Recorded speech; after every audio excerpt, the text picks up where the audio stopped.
I moved from Kentucky, and I had a friend who had a house for rent, and I was supposed to rent that house.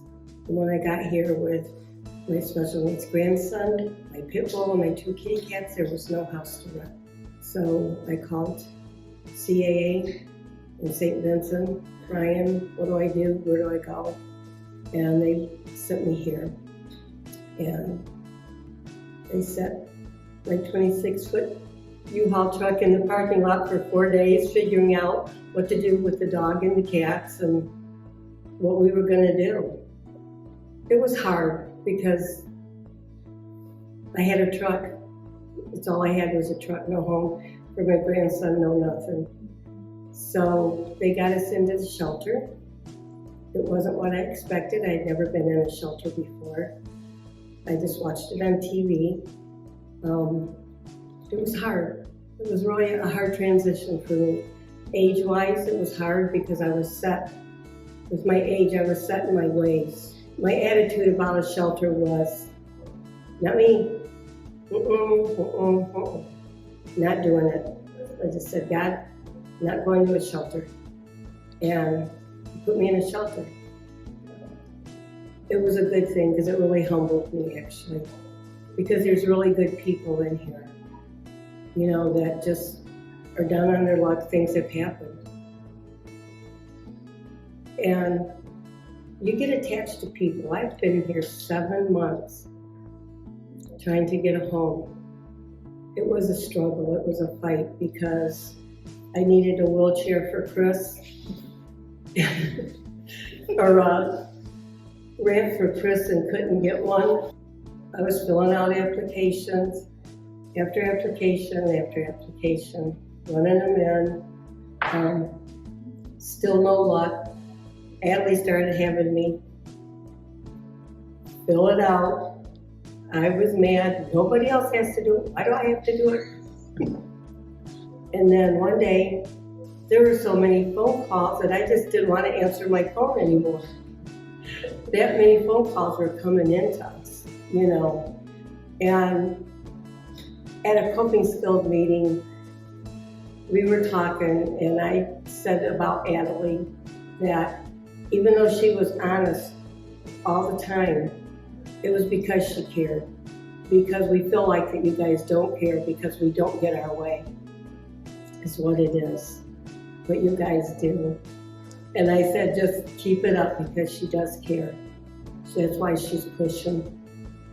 And finally, we got a home. For 7 months, that was a long journey in here because, you know, trying to take care of him in a bunk bed was very hard. Very, very hard because he can't walk. I have to try to lift. Now he's in a full bed. Nothing over him. Huh. You say a lot easier for grandma. Yeah. His first day coming home, I was excited for him, like, oh, your own place. And I wheeled him in the door and he didn't make a sound. He was sad. He wasn't happy. He wanted to make me cry because he was used to all the people here. He was up all night. He did not go to bed. So I had to jump up and down off that floor to tend to him because he was so sad, and he was. I noticed a difference when I wheeled him in here. He was home. For him, he was home.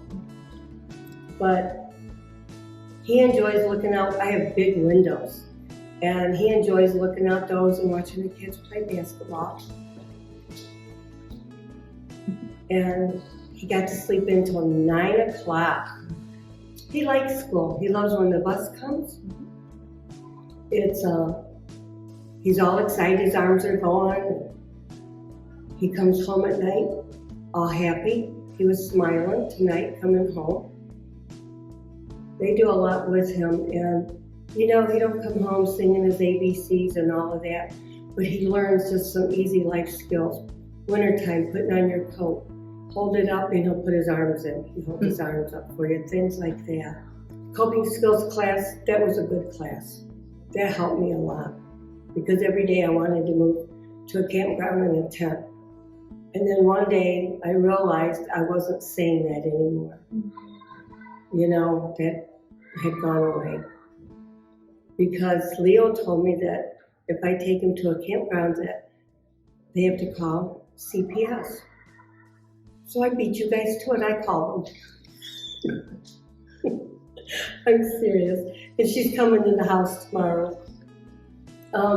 There was the coping skills class, the art class.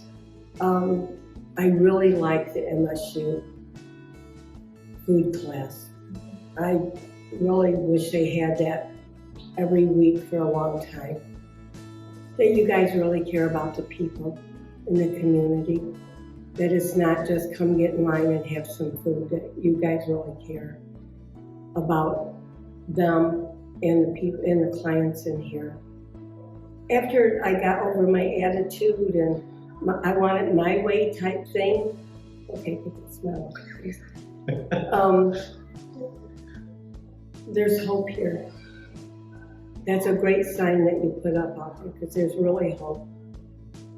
And Ashley said something to me about if I didn't have Chris, I would have given up. And you're right.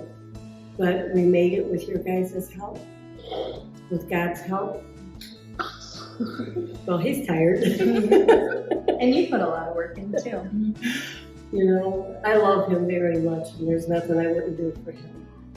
I never ever in my life expected to be in a shelter. Never, ever. But I guess God thought I needed to be in this shelter.